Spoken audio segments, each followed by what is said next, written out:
Welcome back to the channel. We have a small little project today that will probably take me longer than I anticipate, but one I've kind of been thinking about for a while, and it seems like a good day to do that. So this bus has these under bay storage compartments under here, a couple of nice good sized ones. And they're in good solid shape. I mean, this bus has no rust, there's no holes, there doesn't appear to be any water getting in there.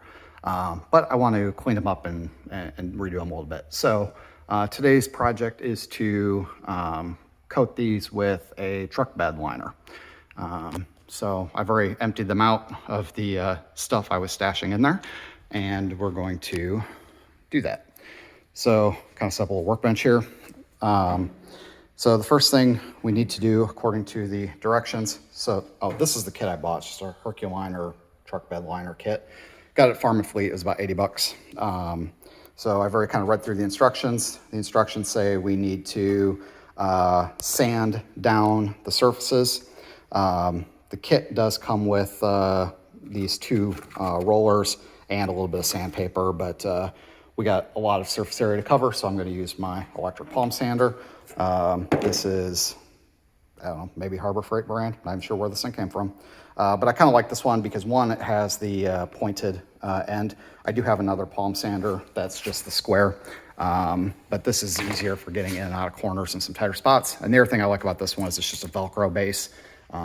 So these pads just stick on. It makes it a lot quicker to change.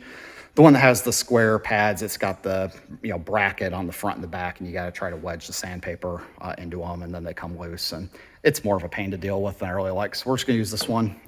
It'll get the job done today. I've got the sandpaper is 80 grit. The instructions say to use 120 to 150, but I think 80 will work fine. And that's what I have, and I'm not gonna make a trip to the store just to get higher grit sandpaper. So first thing we're gonna do is, you can see there is a liner or rubber mat of some sort in there already. So we're gonna get the pry bar out and maybe some goof off or acetone or something, see if we can get that liner off of there. Once we do that, we're gonna take the hose to it and get it cleaned out best we can. And then we're gonna clean it out. So when I was at the store, I bought a couple of different kinds of cleaner, thinners and cleaners here. And they happen to have this little chart, which is kind of handy. So I was kind of looking that over, and it looks like the best thing to use for what I want to do today is actually just TSP. Doesn't look like mineral spirits or thinner or acetone is really the right chemical for this project. It looks like just TSP is. And I had bought a bottle of that here not that long ago. It's inside the bus. So we'll just use that to clean it out and wipe it all down once it's dry. Then we'll, anyway, so like I said, we're gonna pull out that bottom, wash it out, sand it down, wash it out again, clean it up with a little TSP, and then we will apply this truck liner. So that's what's on store for today. And then the other question I got is, why haven't I done too much of the inside yet? Why haven't I started taking out seats or anything like that? And the answer for that question is, this is not going to be the shop where I finish this build. We'll be moving out of the shop with the party buses in the next couple of months. So I haven't started gutting the inside of this yet because I want to make sure that when I do unload all that stuff, I don't have to move it again. So I plan on using some of the sheet metal in the ceiling and the walls, and probably some of the metal framing of the seats to fabricate the brackets underneath the bus for propane tanks and gray water tanks and some stuff like that. And so I'm not going to just, most people, take the seats out and then go to the dump and unload it all. I'm going to hang on to that material and recycle as much of it as I can.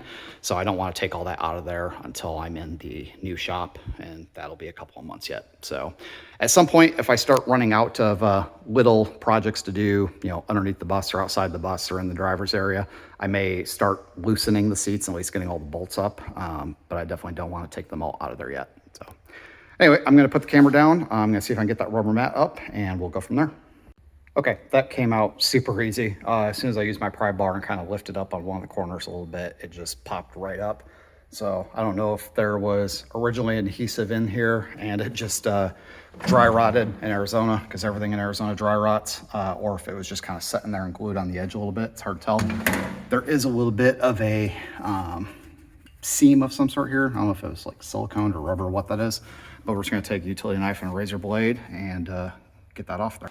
Pro tip, when you buy a scraper and utility knife, buy plenty of extra blades. The little 5-pack that these things come with won't be nearly enough for any decent sized project, and change your blades frequently. These things will dull down really fast, especially when you're scraping on metal. And when you're scraping with a dull blade, that increases the chance of slippage and an accident cutting yourself, or that you're going to gouge the metal or just not get off what you're trying to get off. So buy extra blades and change them frequently. And when you change them, use a pliers of some sort. Don't try to change these by hand so you don't cut yourself. Pro tip. And last thing, make sure you dispose of the old blades somewhere safe.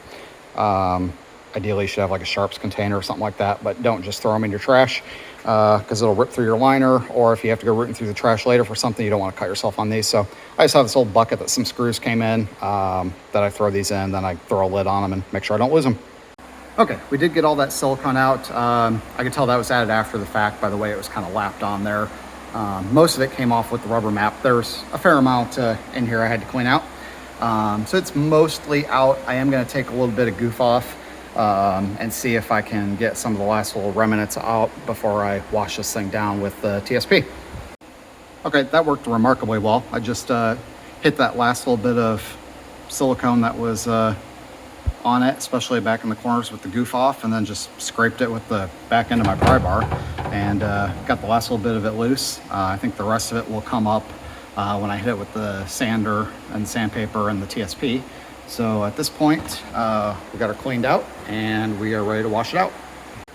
Apologize if it's a little noisy in here. I finally had to fire up that fan. It's 90 plus degrees outside and almost as hot in the shop.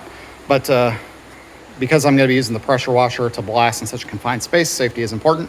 So I've got just some generic chemical safety goggles and a 3M respirator that I think I got at Home Depot.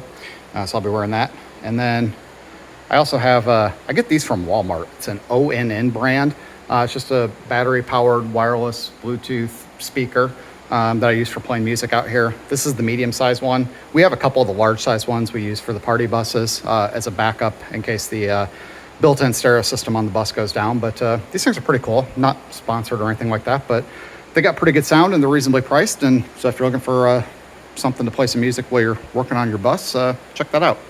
Okay, pressure washed the inside of that. Got a little bit of the dirt and grime that was right on the edge off with the pressure washer. I used a fairly wide tip on the pressure washer because I didn't want to strip paint down, but got a little bit of TSP mixed up here and a couple of brushes and a shop rag, and we'll start scrubbing this down. Okay, that was fun. I did get it scrubbed down with the TSP. I used a shop rag, some brushes, and I also found a piece of somewhere around here, very, very fine sandpaper to get some of the more caked on dirt off. So that is done. And then I use the squeegee to get all the water out of the bottom of it because this bus is sloped a little bit towards the driver's side. And then I use the palm sander here and made 2 passes over it wearing the full respirator. And now I just took the pressure washer again and blasted out all of the yellow gunk. I don't know if you can see that on the floor, but that's what came up. And now I'm going to go over it once more with the TSP and hose it out again, and then squeegee it and towel dry it, and then we'll be ready for the bed liner. Okay, it's been a couple hours. I don't even remember where I left off with the last video clip, but the inside of it is completely cleaned out now. So after I sanded it, I pressure washed it out, used my bucket full of TSP mixture, scrubbed it down again, rinsed it all out again with the pressure washer, and then squeegee dried it and towel dried it. And now I've just been going through and taping off the areas I don't want the bed liner to get onto. So the gasket is in pretty decent shape on this yet. I really consider just ripping it off and putting a new one on there, but it's in good shape. It's stuck well, and don't fix what ain't broken. So I got that all covered up. I got the hinges all covered up. I did take off the brackets. You can see them sitting right there. that basically connect from the latch through these pins, and then that's what grabs on down here to hold the thing shut. So I was very, very careful masking all that stuff off because I don't want to get any bed liner on that. And then I also masked around the inside lip here, or the outside lip of the boxes where that gasket presses up to. So down the road when I paint this bus, this masked off surface will get painted the same exterior color as the bus. But my plan is to use and then I also very carefully, if you kind of look under here, masked off where the hinge is there. We don't want to get that bed liner in there. It'll mess up my hinge. So the plan is we're going to bed line the entire inside of the box, so top, sides, bottom, as well as the outsides of these lids. Best I can anyway, or as much as I can here on basically the flat surfaces. I'm not going to worry too much about getting liner, into these crevices. I'll just paint that black. The main thing I'm concerned about is just these exterior edges where, cargo inside of these compartments, could knock against. So I want, these surfaces to have the bed liner so it's more scratch and chip resistant. And then, the finishing touches around the edge can just be paint. That's fine. It'll look okay. I'm not worried about, cargo getting to that and damaging it. So prep work is now done. As with any paint job, the prep work takes longer than the actual painting, especially the masking. That's been over an hour just taping that. But it'll be worth it in the end, and that prep work is really important. So put down the camera now. I'm gonna go ahead and open up the jug of bed liner, get it stirred up, and we will start applying it. Okay, just finished putting the first coat of the truck bed liner on. This has to cure for 1 to 4 hours before I can do the second coat. So probably gonna go over to the other side of the bus and start cleaning out the compartments on that side. Went on pretty decent. It's definitely messy. It goes on kind of like a very thick brownie or cake batter. The instructions say you kind of have to dab it on with a brush instead of, swiping a brush to put it on, and then use the thicker roller then to get the most of it. But it's curing pretty decent, and I think it's going to work pretty good. So put down the video and start cleaning out the other side. And welcome back, or thanks for sticking with me, I guess. It's been a couple of days since touched this project last. A bunch of engine parts came in, so I've been busy up front, but we're going to resume working on the storage compartments today. So first things first is I just opened up the can of bed liner and got it mixed up. Just using a drill attachment that you would use to mix paint. The directions today to make sure you get that stuff mixed up really well, and you should use a mixer to do that, not shaking the can. So got that mixed up. These have been drying for a couple of days now, and the first coat is looking pretty darn good. So we're gonna hit those with a second coat. But first thing we're gonna do is grab some acetone and a rag and finish up the compartments on the driver's side of the bus. So off camera the other day when I was out here, I got the mats pulled out of here and got these scrubbed up and cleaned out and sanded down. So all I need to do is just go over it with some acetone quick. I think in the earlier clip, I had used minerals, or not mineral spirits, but the TSP. And after I read the directions on the bed liner a little closer, it says not to use that. That's fine for getting the paint off, but you really need to have that stuff off there before applying the bed liner, and the directions recommend acetone. So I did go back over the other side with acetone before I put down the bed liner. I probably didn't show that, but I'm going to do that on this one. So like I said, everything's cleaned up in here and sanded down. It looks a little dirty. There is a little bit of rust in this one, which I've already converted. So we're just going to go over with some acetone and then start putting down the bed liner. And then obviously, I got to finish taping this side off yet first. Okay, this is coming along slowly but surely. I just got the second and final coat on the passenger side of the bus. Looking pretty good. I gotta wait for this dry and go back through with a brush and do a little bit of touch up, kind of especially in the corners. It's still a little light in there, but we'll wait for that to dry up before we do that. And I'll go around the other side and show you the passenger side. I am just about out of this. It comes in a 1 gallon can, So I was able to do both coats on this side with 1 gallon and then the first coat on the other side. So I need to see if I can get maybe a quart to finish up the other side. So we'll go around there and I'll show you that. So here's just 1 coat on the driver's side, which is drying up nicely. Got a couple hours yet to cure before I can do the second coat. So we're gonna head to the farm and fleet and see if we can get some more of the liner. Hopefully I can just do a quart and not have to pay for another full gallon, but wait and see. All right, thanks for sticking with me. Back for another day of working on this. It's gonna be another hot one today, so we'll see how far we get. But the Tyson's farm store did have the quart size can, and they also had a couple of the aerosol cans, so I picked those up the other day. And we're back here working on it. The finish turned out really nice on these. Really happy with how this has turned out. It's got a nice good coat, nice good texture. It looks great. So I just now took one of the aerosol cans and kind of went through the all the corners just to hit it up a little bit. I could have taken a brush in the can and kind of worked into those corners a little bit, but I got them pretty good on the first coat. So I just wanted a light little touch up, and the aerosol can worked great for that. So super happy with the way these have turned out. I'm gonna put the camera down, go finish the driver's side of the bus. I've only got 1 coat on over there, so I'm gonna break out that can and the roller and finish the other side of that. And then we'll get started on the outside of these boxes. Word to the wise, when in doubt, buy more than you think you need. So I bought that little quart size can, and I got the ceiling and the back wall done almost of a second coat, but I still got 1 sidewall and the entire bottom to do in here yet. So I'm gonna have to go buy another quart. These quarts were like 30, 35 bucks. The whole gallon was 88. So I guess I'm still saving money by buying 2 quarts over a gallon, but not enough to be worth the hassle of having to go back to the store yet again. Our side box is done, looking good. We'll just let that dry.